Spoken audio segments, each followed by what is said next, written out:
Aqui, seu professor de geografia. Nossa prova vai falar de globalização. Então, eu preparei uma revisãozinha para vocês, né? Aqui nós temos uma das imagens da prova e você pode observar que é uma fotografia do globo, uma visão noturna.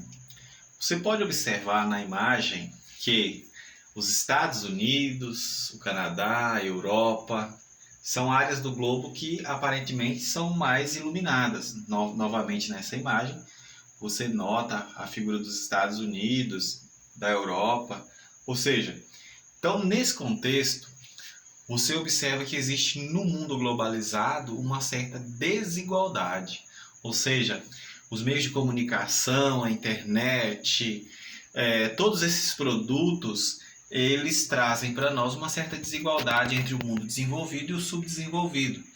Então, quando a gente fala de desenvolvido, nós estamos falando das grandes potências econômicas europeias, os Estados Unidos, e eles, de certa forma, vão gerar esse contraste entre o hemisfério norte, desenvolvido, e o hemisfério sul, subdesenvolvido, que sempre foi explorado desde o período colonial. Então, essa imagem ela deixa bem claro esse contraste entre o hemisfério norte e o sul, ou seja, o norte desenvolvido, globalizado, com todas as tecnologias, e o hemisfério sul, onde nós temos a América, a África, áreas do globo que ainda carecem de muitos investimentos, né? Bom, na próxima imagem nós verificamos uma charge, né? E ela fala: ai meu Deus, o que é isso? Aí o outro fala: a globalização crescendo absurdamente.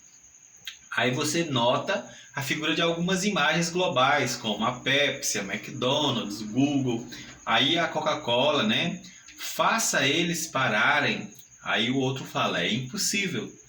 Então você nota nessas imagens algumas marcas que são consumidas dentro desse mundo globalizado. Então essas marcas elas produzem para nós a força das multinacionais. É uma das características da globalização, o surgimento das empresas globais ou multinacionais. Aqui você verifica algumas marcas que são conhecidas em todo o globo, como Coca-Cola, Google, Microsoft, Facebook, Samsung, Amazon. Ou seja, nesse contexto, você vai ter a globalização com o surgimento dessas grandes empresas de cunho global, ou seja, as multinacionais. Aqui nós temos uma outra imagem que mostra para nós o mundo globalizado. E aí a gente se pergunta, por que o mundo é globalizado? Como chegou a isso, né? Então nós temos o mundo globalizado a partir do avanço dos meios de transportes, ou seja, do avião, navio, o próprio caminhão. Então eles permitiram a conexão com as diferentes partes do globo. Então, com o avanço dos transportes, você conecta o mundo, né?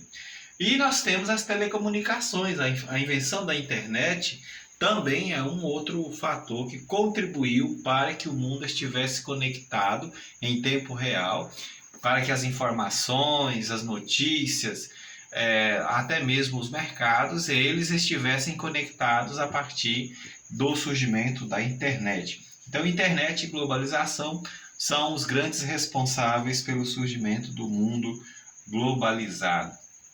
Aqui nós temos o lado negativo, o lado perverso da globalização. Então a globalização ela é perversa, né?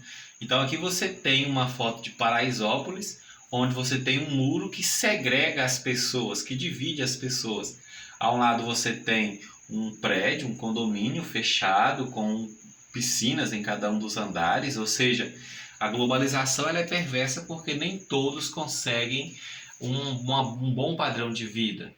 A grande maioria da população vai sofrer os efeitos da globalização, que não vai fornecer empregos, que não vai levar estudo ou qualidade de vida para as pessoas de uma maneira igualitária.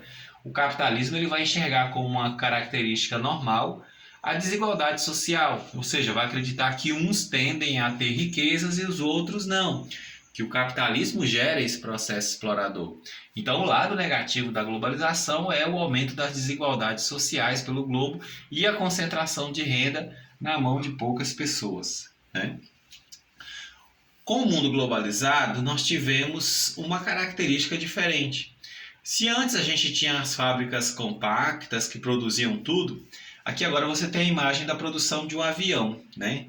Então você vê que parte do avião é produzido na Europa. Essas partes em verde são todas produzidas na Europa. Essas partes em azul na Ásia. Ou em vermelho, Austrália, Canadá, Estados Unidos.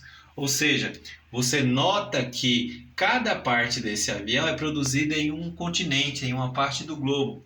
Então nós temos a produção em rede. Você já não tem mais aquelas fábricas compactas. Com a produção em rede, você tem as empresas que vão ser os fornecedores, e esses fornecedores de matérias-primas ficarão responsáveis por produzir a partes desses produtos. Então, o que é produção em rede?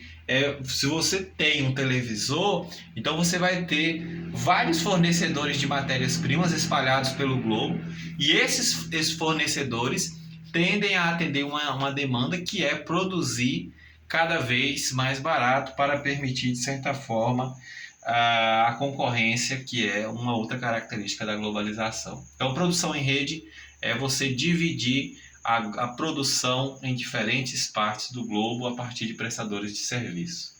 Aí nós temos a integração econômica, as mercadorias e a informação. Isso é mundo globalizado. Integração por quê? Porque o mundo hoje está conectado. Já não existe mais a figura de cada continente uma cultura, cada cultura um povo. Não. O mundo hoje está cada vez mais integrado. Então, através dos sistemas de informática, através do sistema financeiro, através do Pix, através dos bancos, ou seja, através das mercadorias. Então, hoje é possível você fazer uma compra direto da China, a China que é uma gigante do globo nesse momento, e você tem a informação graças à internet. Então, tudo isso caracteriza o mundo globalizado. Globalização vem de mundo integrado, mundo conectado, a partir de informações, tecnologias e mercadorias. Professor, como que fica a figura do mercado de trabalho no mundo globalizado? Então você tem a redução dos direitos trabalhistas. Cada vez mais essas empresas elas vão fazer pressão para que os trabalhadores tenham menos direitos trabalhistas, que eles trabalhem mais, que eles produzam mais. Essas indústrias elas vão estar presentes principalmente em locais onde se consegue uma mão de obra barata, como é o caso da China, uma mão de obra com poucos direitos trabalhistas, né? E você tem também uma outra figura que é a substituição da mão de obra humana pelas máquinas. Então é o chamado desemprego estrutural, que vai ser provocado pela substituição da mão de obra humana pelas máquinas. Então, dentro do mundo globalizado, você vai ter a figura da robótica, da informática, que vai ser um grande agente de desemprego nesse mundo globalizado. E como que ficarão as pessoas que não têm qualificação, que não vão conseguir ser abarcadas pelo mercado de trabalho? Então, ou eles vão terciarizar a economia, né? Então eles vão ser prestadores de serviços, ou vão desenvolver atividades autônomas, como é o caso, por exemplo, de um vendedor ambulante que vai ter seu próprio negócio, muitas das vezes informal, sem uma carteira assinada. Então a globalização ela vai ser perversa quando se fala na questão do trabalho, porque ela vai cada vez mais reduzir a demanda de mão de obra ou reduzir os direitos daqueles que trabalham, porque a globalização ela vai buscar cada vez mais produzir a menor custos em países subdesenvolvidos, onde as multinacionais elas conseguem impor a sua visão. Essa aqui é a questão que você vai responder na prova com a escrita, né, com a caneta. Então você vai apresentar a configuração do Brasil no mundo globalizado. Então você vai dizer que o Brasil, você vai escrever, o Brasil é um grande produtor de commodities, um grande produtor de matérias-primas agrícolas, matérias-primas mineral, um grande produtor de petróleo. Então o Brasil ele não é um grande país produtor de produtos industrializados, como é o caso de produtos tecnológicos. Sim, um grande produtor de matéria-prima, como a maioria dos países subdesenvolvidos. Entre os grandes entraves econômicos do mundo globalizado que você pode citar, está a questão dos transportes, né, a logística brasileira, e você pode citar também a dependência tecnológica que o Brasil tem frente aos países desenvolvidos. Então, o Brasil ele é um país carente quando se fala em desenvolver sua própria tecnologia, em ter suas próprias ferramentas de internet. Né? Então, o Brasil ele se configura mais como um grande produtor de commodities, um grande produtor agrícola, e aí ele vai ficar como um país emergente, ou seja, um país em crescimento, que tem uma certa importância econômica, mas um grande país subdesenvolvido. Né? Para finalizar nossa revisão, nós temos a questão que você vai explicar o que é o mundo globalizado. Né? Então, o mundo globalizado é esse mundo de integração, é esse mundo conectado, é esse mundo marcado pelas tecnologias, marcado pela globalização cultural, onde as culturas são homogeneizadas, onde o consumo passa a ser único, onde as pessoas passam a desfrutar dos mesmos gostos, do mesmo costume, e a língua inglesa passa a ser a língua de maior referência nesse contexto. Um forte abraço, bons estudos.